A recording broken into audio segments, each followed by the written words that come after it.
Salve, salve tricolores, sejam bem-vindos a mais um vídeo aqui do canal. Se você é novo, já se inscreve aí embaixo, deixa o like e me segue no Instagram, AlemãoSPFC. E agora, sem enrolar, vamos pro vídeo de hoje, desejando aí uma excelente terça-feira, né? Deus abençoe nosso dia, São Paulinos e São Paulinas. Vamos começar aí com as novidades, né? Primeiramente, eu quero falar sobre um assunto importantíssimo que é o Rames Rodrigues, né? Que vem sendo, né, um dos assuntos mais polêmicos desde que ele chegou, né? Acontece que o jogador teve todo envolvido, né, na questão do Carpini ser muito xingado e agora ele se apresentou, né, hoje cedo com a seleção colombiana, né? Chegou em Londres, né? A seleção colombiana vai ter alguns amistosos e o Rames Rodrigues chegou e se apresentou. E o que a gente tem que ficar esperto, né, é se ele vai jogar e como ele vai jogar. Provavelmente sim, galera. Ele é capitão, é camisa 10, é um dos maiores jogadores da história da seleção colombiana, né? Piorou da história recente. O cara tem muita moral por lá e com certeza deve jogar as duas partidas e cá entre nós, vai jogar o jogo inteiro. Então se ele joga o jogo inteiro, não tem, sinceramente, desculpa por Carpini não utilizar durante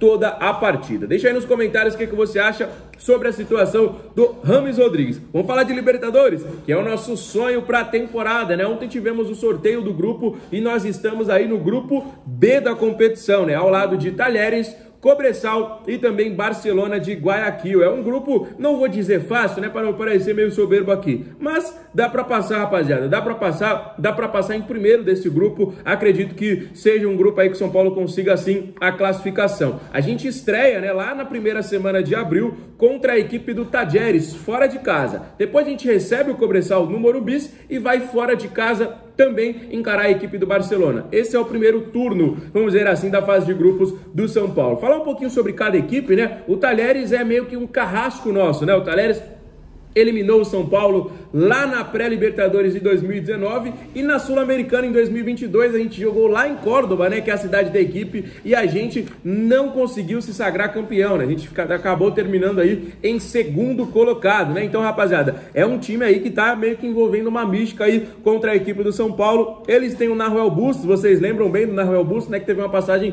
curta com a camisa do São Paulo, né? Voltou para sua equipe e agora vem se destacando por lá, né? Então, um jogador que vai ter aí uma possibilidade de uma lei do ex. Mas vamos para cima deles, rapaziada. O Cobresal, por pouco na última temporada, né? Por apenas um ponto, não foi campeão chileno. É uma equipe que tem um estádio assim até um certo quanto curioso, né? O estádio é literalmente no meio do deserto, né? Com uma altitude de mais de 2.400 metros, rapaziada. É uma viagem muito longa, é viagem de avião, é escala. Depois que você chega lá no Chile, você ainda tem mais 200 quilômetros para andar de carro. Então é uma logística complicada para encarar a equipe aí do Cobresal, que, como eu disse, quase foi campeão chileno na última temporada, ficou atrás apenas por um ponto. Esse ano não vem tão bem assim, né? São 4 partidas no campeonato e até o momento nenhuma vitória, né? Então falamos sobre o Talleres, falamos aí também sobre o Cobresal e o Guayaquil, né? O Barcelona de Guayaquil, que para mim é a equipe mais forte, né? Tirando a equipe do São Paulo, a equipe também mais conhecida aqui no futebol sul-americano. Tem 3 jogadores convocados para a seleção equatoriana, um deles esteve no pré-olímpico, né? Então é uma equipe que revela bons jogadores e agora tem bons jogadores também, né? 3 jogadores na seleção nacional, já foi 2 vezes vice-campeão desta competição, né? Então é uma equipe que está tentando aí implementar uma tradição. Em 90 e em 98 eles foram vice-campeões, em 98 pro Vasco, né, galera? Então perderam para um time brasileiro aí na final. Então esse é o grupo do São Paulo Futebol Clube. O que vocês acharam? Dá para passar? Como é que tá a expectativa? Vale lembrar que, como eu disse aí agora há pouco, né, a Libertadores começa aí na primeira semana de abril. Ainda não estão decididos datas, horários,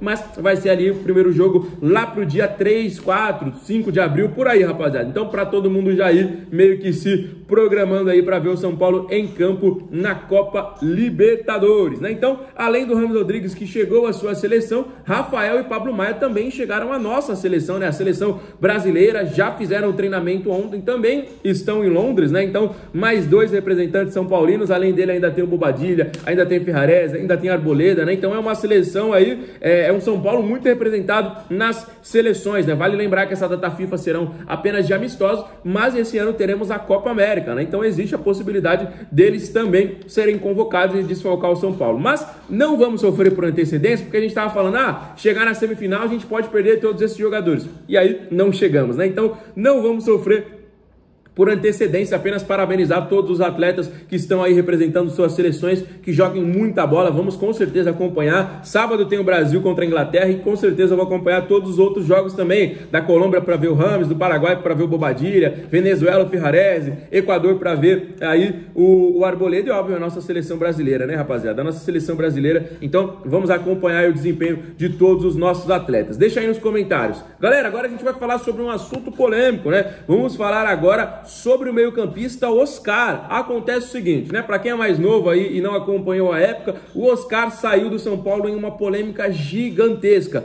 Tanto que até hoje ele é chamado por muitos torcedores de Judas, exatamente, de traidor. Vamos dizer assim que algumas situações aí que aconteceram, né? O jogador acabou saindo, foi para o Internacional e do Internacional ele foi vendido como a maior contratação ou maior venda do futebol brasileiro na época, né? Então ele foi para a equipe do Chelsea, se tornou ídolo por lá, jogou Copa do Mundo e tudo, né? Fez inclusive aquele único gol do 7-1, né? Então o Oscar hoje já está há muito tempo na China, já está ganhando muito dinheiro por lá e agora vai voltar ao futebol brasileiro. Ele vai chegar de graça e vai, obviamente, se adequar à realidade daqui, né? Porque ele recebe 10 milhões por mês. Não, mano, literalmente não tem como, né? Então, o jogador vai se adequar. E ele falou que tinha um certo receio de voltar ao São Paulo pela sua receptividade da torcida, galera. Ele imaginava que a torcida não fosse aceitar, mas o clube se pronunciou, conversou com o atleta e deixou as portas abertas para ele. Então, vai ser meio que uma escolha dele, né? A gente viu que o Internacional também tá de olho, né? O técnico Kudê falou que a única contratação que o Inter vai tentar no meio do ano é o Oscar. Além disso, o Flamengo, né? Tem outros clubes também de olho. Obviamente será uma contratação muito difícil, né? Se o coração dele falar para ele voltar ao clube onde ele foi revelado, o São Paulo já deixou as portas abertas para ele. Mano, galera, apesar de ser um grande jogador, apesar de ser um cara assim de alto nível, eu sinceramente não gosto da ideia de você contratar jogadores que não são gratos ao clube em que ele foi revelado, né? A gente viu, por exemplo, exemplo recente aí do Luiz Araújo, que foi pro Flamengo. A gente viu o exemplo do Marquinhos, que saiu do jeito que saiu e voltou ao futebol brasileiro tão cedo, mas para jogar na equipe do Fluminense, né? Então, eu não sou favorável a essas contratações. Por mais que seja um grande jogador, eu acho que você tem que ter amor à camisa aí, igual teve o Lucas Moura, por exemplo, igual a gente viu muitos jogadores fazerem. Então, jogadores que não são gratos, jogadores que saem da maneira como saíram, eu não aceito. Por exemplo, o Luizão, zagueiro que surgiu na última temporada aí, muito bom, monstro, mas saiu da maneira com que saiu, foi pro West Ham, então vai voltar? Mano, sinceramente eu penso duas vezes antes de aceitar, porque, mano, eu acho que você tem que ser grato aí na sua vida, você tem que ser grato às pessoas que te ajudaram, principalmente ao clube, né, então...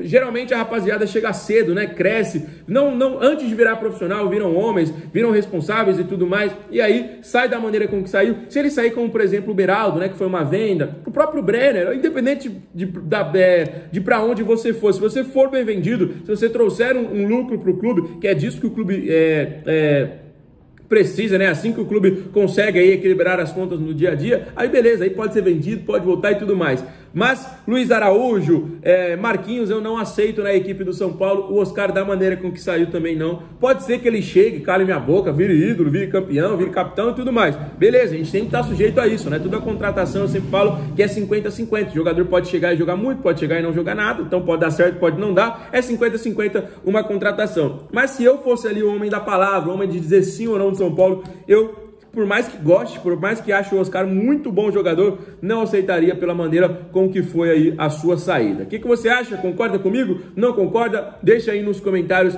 a sua opinião, tá bom? Galera, além do sorteio da Libertadores, nós estamos próximos aí também do sorteio da Copa do Brasil. Então, como eu disse para vocês, era muito importante a gente já ter essas confirmações para a gente organizar a logística. Então, a gente sabe que a gente vai ter que jogar no meio de um deserto contra a equipe do Cobressal. A gente sabe que a gente vai ter que ir para Córdoba jogar contra o Talheres. A gente sabe que a gente vai ter que ir para Guayaquil jogar contra o Barcelona. Então, por mais que a gente ainda não tenha data definida, horário e tudo mais, a gente tem ali pelo menos uma semana de logística. Então, é importante também a gente conhecer o nosso adversário na Copa do Brasil. Vale lembrar que estamos na terceira fase, né? Outros times já disputaram outras duas fases, como São Paulo é o campeão da Copa do Brasil, então já se garantiu nesta etapa do torneio. E vamos em busca aí do bicampeonato, né? Se zoavam a gente porque a gente não tinha nenhum, vamos em busca do bicampeonato e, obviamente, assim que a gente tiver o sorteio e a confirmação, a gente traz o vídeo completo para vocês sobre como vai São Paulo, sobre como vem o nosso adversário. Campeonato Brasileiro lá no dia 14, galera. Então vai demorar um pouquinho. Libertadores apenas na primeira semana de abril. Então fomos eliminados no Campeonato Paulista. Então teremos uma semana longa e semanas longas, né, de preparação. É meio que uma pré-temporada antes de começar as outras competições, Copa do Brasil, Libertadores e Brasileiro. Fechou? Então, se você é novo e quer acompanhar todas as novidades diariamente, não esquece de se inscrever aqui embaixo. Também, para todo mundo que nos acompanhou até aqui, deixa o like e os comentários sobre todos os assuntos que a gente falou. Vou ficando por aqui. Fiquem com Deus. Um abraço e valeu!